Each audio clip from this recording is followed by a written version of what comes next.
Buenos días, tardes o noches.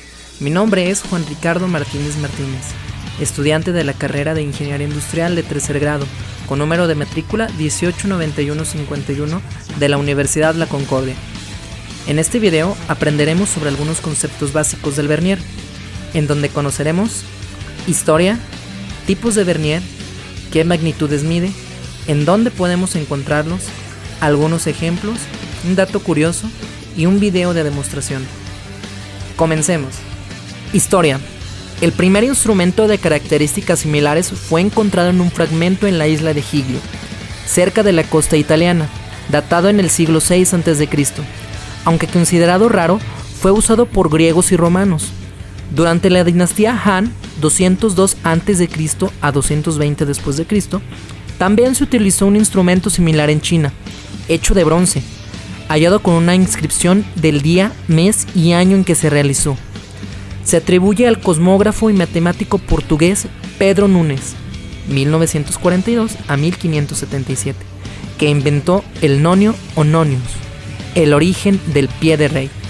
Un dato curioso es que también se ha llamado pie de rey al vernier porque hay quien atribuye su invento al geómetra Pierre Vernier, 1580-1637, aunque lo que verdaderamente inventó fue la regla de cálculo vernier. Tipos de vernier. Vernier de interior. Es una herramienta de medición usada para medir el tamaño interno de algún objeto. Esta se logra ajustar manualmente con el tornillo. A diferencia de los calibradores internos, también podemos encontrar los de calibres exteriores y son utilizados para medir el tamaño exterior de algún objeto. Esta herramienta se puede suministrar un alto nivel de exactitud. Funciona de forma similar como dentro de la pinza, usando o no los tornillos. Este tipo de medidores habitualmente está elaborado de acero con alto contenido de carbono. Vernier de divisor. Este es otro de los tipos de calibradores más utilizados en la industria mecánica. Un calibrador divisor, o también conocido como de brújula, es un calibrador que se utiliza para marcar ubicaciones exactas. Es una herramienta precisa y confiable para el mundo tecnológico. Vernier digital. Se usa para dibujar las líneas en una distancia constituida del borde de una pieza de trabajo. Este tipo de vernier refleja los cálculos de forma digital a través de una pantalla de vidrio líquido. Esto se logra gracias a un legislador interno que detecta cualquier desplazamiento. Es una de las herramientas más costosas, pero que logra agilizar cualquier trabajo y sin el mayor esfuerzo. Hoy en día se ha convertido en el vernier más utilizado en el mundo, aunque a algunos científicos e ingenieros no les agrada este tipo de herramienta, ya que suelen dañarse con facilidad. Vernier de escala. La báscula de vernier es una herramienta de medición que logra medir con gran exactitud. La escala vernier es utilizada en la navegación por diversos maquinistas, científicos e ingenieros. El nombre antiguo de este tipo de calibrador de vernier es el nonio, que era muy utilizado en el siglo XVIII. Uno de los usos primordiales de la escala de vernier es la correcta medición de diámetros externos, internos y las profundidades de cualquier otro objeto. Lograr medir con la escala de nonio, el operador debe primero leer la escala fija para luego leer la escala más delgada, para así obtener un resultado de medición más exacto. Este logra mostrar unos resultados con la exactitud de hasta 2 decimales, cosa que otro tipo de vernier no hace. Vernier de altura. Este tipo de vernier dispone de una columna vital que se logra graduar en milímetros o centímetros. Esta es utilizada para ejecutar trazados en fragmentos. Vernier de carburo. Este es un conocido tipo de vernier usado especialmente para obtener mediciones sobre objetos ásperos. Se denomina de carburo porque su punta está elaborada con este elemento. Eso le permite aumentar su firmeza de abrasión. Con lo anterior, podemos saber que el vernier digital es una herramienta de medición, la cual mide longitud, puede ser en milímetros o pulgadas.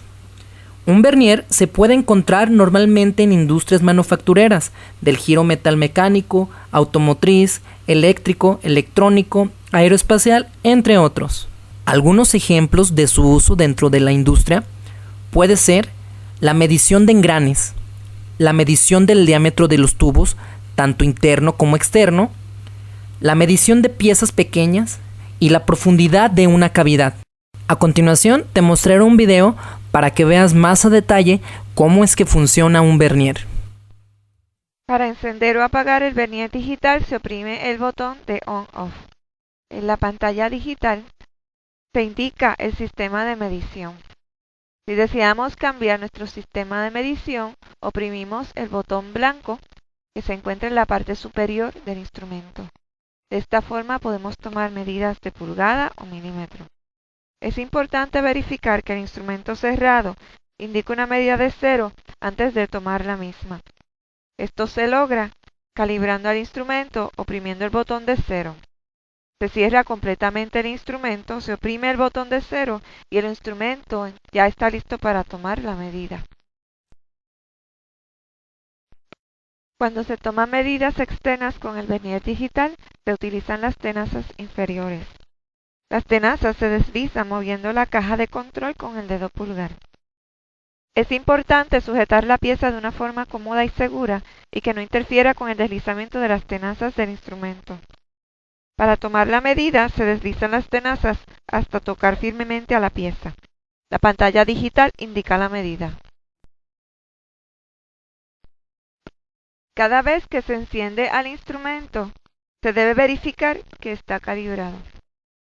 En este caso, deseamos medir el tamaño del agujero cuadrado de esta pieza. Con el instrumento cerrado, se introducen las tenazas superiores en la cavidad. En el caso de una cavidad cuadrada, debemos tener cuidado de alinear correctamente al instrumento para evitar errores en la medida. Para una mejor medida en cavidades cuadradas, otra posibilidad es tomar la medida de la diagonal. Las medidas de profundidad se toman utilizando el extremo del vernier. Primero se extiende el extremo del instrumento hasta exceder la medida deseada.